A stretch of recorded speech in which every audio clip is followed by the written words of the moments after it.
Well, the Trump administration is tightening restrictions on immigration, including on people from Syria and the Palestinian Authority. Meanwhile, Israel is calling on the world to fight anti-Semitism against the backdrop of the attack in Australia. CBN's Julie Stahl reports from Jerusalem. The ban bars Palestinian Authority and Syrian passport holders from entering the United States for travel or immigration starting January 1st. The presidential decree, first declared in June on 19 countries, has now been expanded to include 27. U.S. officials say the countries in question and the Palestinian Authority cannot meet basic criteria for identifying their nationals and residents who pose national security and public safety threats and for sharing information with the United States. Against the backdrop of the Hanukkah massacre in Australia, Israeli Prime Minister Benjamin Netanyahu called on world leaders to take action against anti-Semitism. I demand that Western governments do what is necessary to combat anti-Semitism and provide the necessary security and safety for Jewish communities around the world. And they should heed our warnings. I demand that they act now. At a White House Hanukkah celebration, President Trump paid tribute to the victims of the Australia attack and warned of an increasingly anti-Semitic Congress. If you go back 10, 12, 15 years ago at the most, the strongest lobby in Washington was the Jewish lobby. It was Israel. That's no longer true. You have to be very careful. You have a Congress in particular which is becoming anti-Semitic. In an interview with Newsmax, Pennsylvania Senator John Fetterman said he's been incredibly disappointed with his own Democratic Party. People are trying to pretend these kinds of words and terms like, from the river to the sea, or to globalize the intifada and all those other things. We all know what this means, and I refuse to pander to that. And for me, it's been a rot, within the American left and within my party. Julie Stahl, CBN News, Jerusalem. Thank you, Julie. Gordon, back over to you. We need to heed the words of Senator Fetterman that, yes, it is a rot. And it's not just in the Democrat Party. I think it's within what we used to call Western civilization.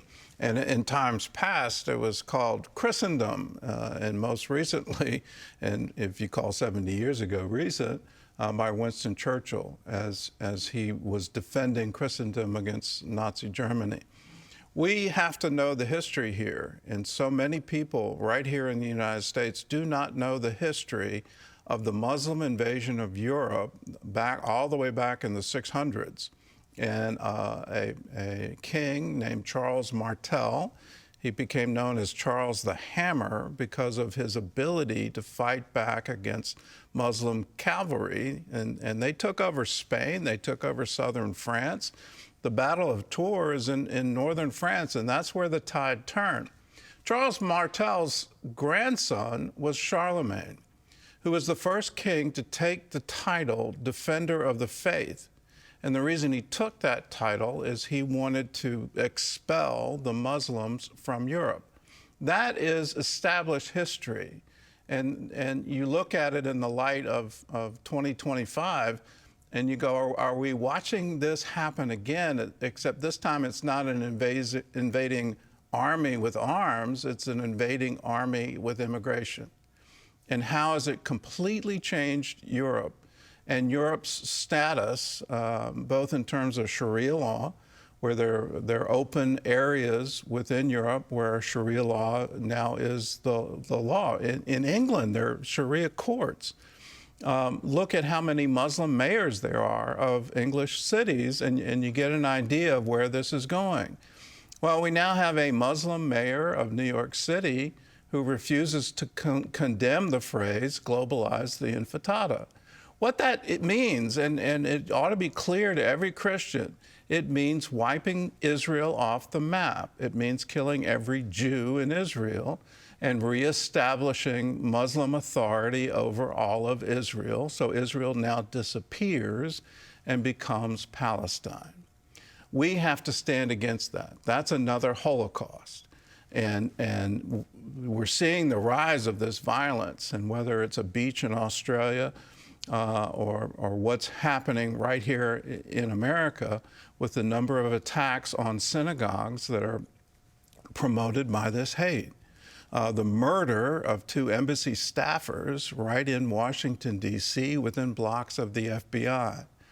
These things we have to wake up to and count each one of our, each Christian. Can you take on that title, Defender of the Faith?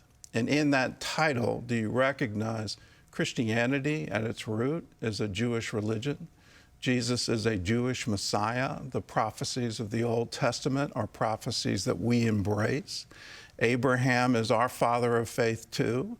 Let's realize what we're struggling against, and it is a global struggle.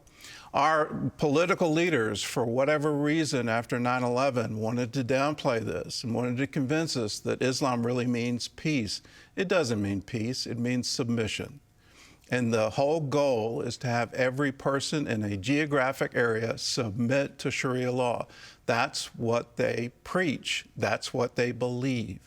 It's time for us to believe it and realize that isn't the American way. There is no freedom of religion under Sharia. There's no freedom of assembly. There's no freedom of speech. You don't have those things under Sharia law.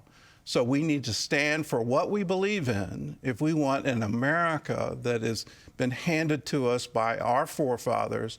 Can we hand it to our children and our grandchildren intact?